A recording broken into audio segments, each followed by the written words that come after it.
Mesdames, Mesdemoiselles et Messieurs, bonsoir à toutes et à tous ou bonjour.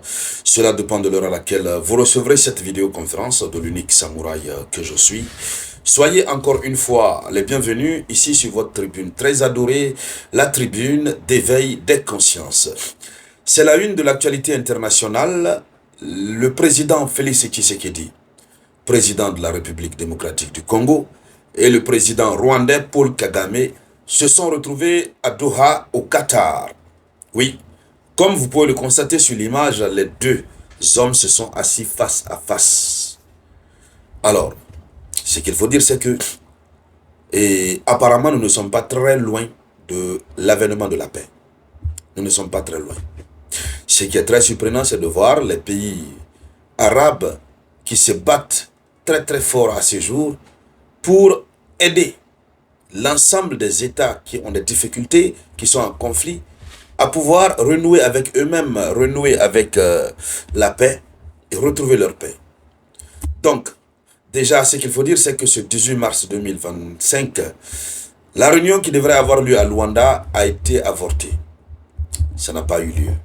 Mais celle qui devrait réunir Tshisekedi et Paul Kagame a eu lieu du côté du Qatar. Alors, après leur entretien qui a duré un peu longtemps, un communiqué conjoint a été fait.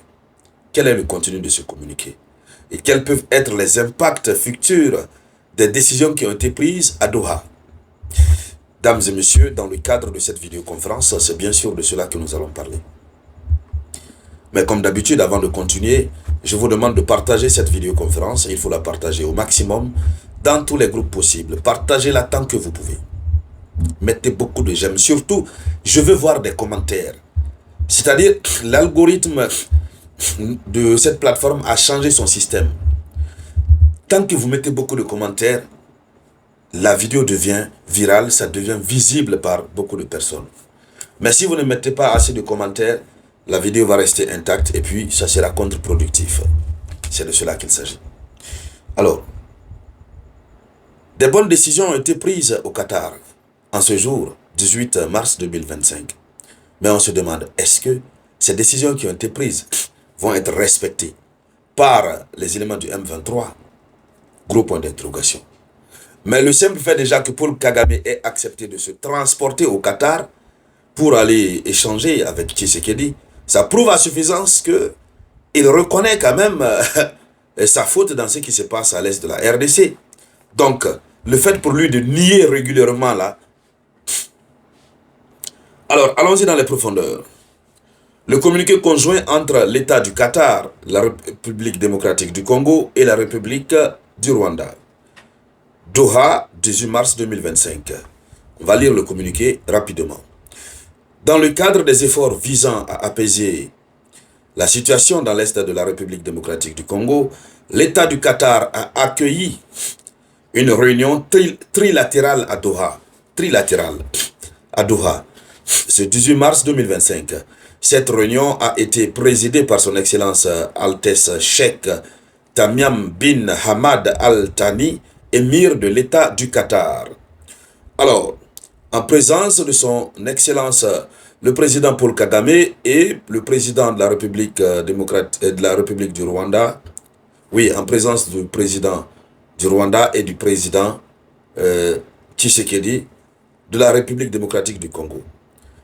Alors, les chefs d'État ont salué les progrès réalisés dans les processus de Luanda et de Nairobi, ainsi que le sommet conjoint EAC-SADC tenu à Dar es Salaam en Tanzanie le 8 février 2025. Ils ont réaffirmé, les deux chefs d'État et les trois chefs d'État ont réaffirmé l'engagement de toutes les parties à un cessez-le-feu immédiat et inconditionnel. Donc ils sont tombés d'accord sur un cessez-le-feu immédiat et inconditionnel. Tel qu'approuvé lors de ce sommet, les chefs d'État ont ensuite convenu de la nécessité de poursuivre les discussions initiées à Doha afin d'établir les bases solides pour une paix durable conformément au processus de Luanda et de Nairobi désormais fusionnés ou alignés. Partagez cette vidéoconférence.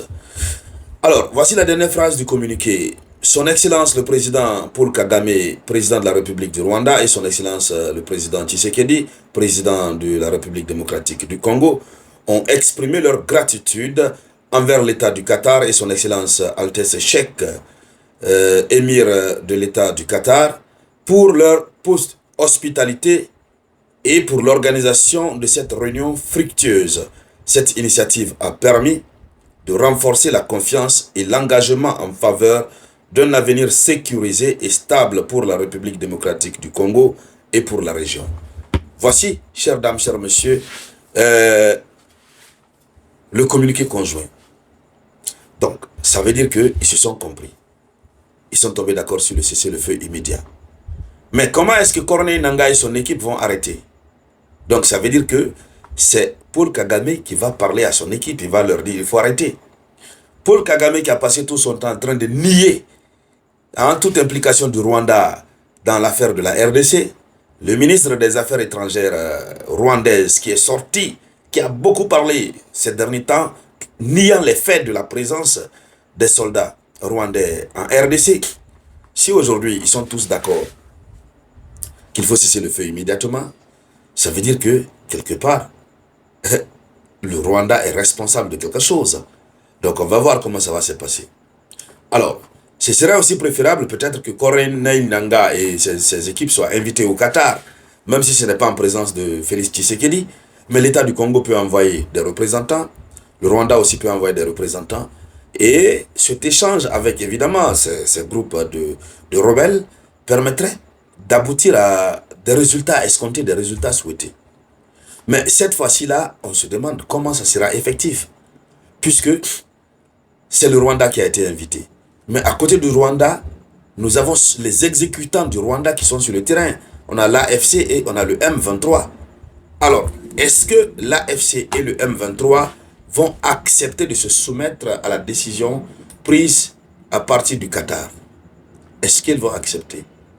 Voici la grosse question. Alors, quoi qu'il advienne, c'est déjà un bon pas, même si beaucoup sur le continent sont en train de voir cela d'un mauvais œil, le fait pour Tshisekedi d'accepter de s'asseoir avec le Rwanda, mais il faut dire que c'est normal, c'est pour régler le conflit, puisqu'on a beaucoup de vies qui sont en train d'être sacrifiées du côté de l'Est de la RDC. Pour régler ce conflit, il faut s'asseoir avec le principal responsable. Et ça, c'est une victoire pour Tshisekedi, qui a toujours dit qu'il préfère parler directement au maître de ceux qui exécutent sur le terrain que de parler avec les exécutants. Et le maître suprême, c'est qui? C'est Paul Kagame. Alors, mesdames, mesdemoiselles et messieurs, voici là la une de l'actualité. Nous allons continuer de la suivre, tout ce qui va en découler. On reviendra ici sur la tribune d'éveil des consciences pour pouvoir en parler. Merci donc à toutes et à tous de partager cette vidéoconférence au maximum. Je vous reviens tout à l'heure avec de nouvelles actualités. C'était la voix de votre unique samouraï.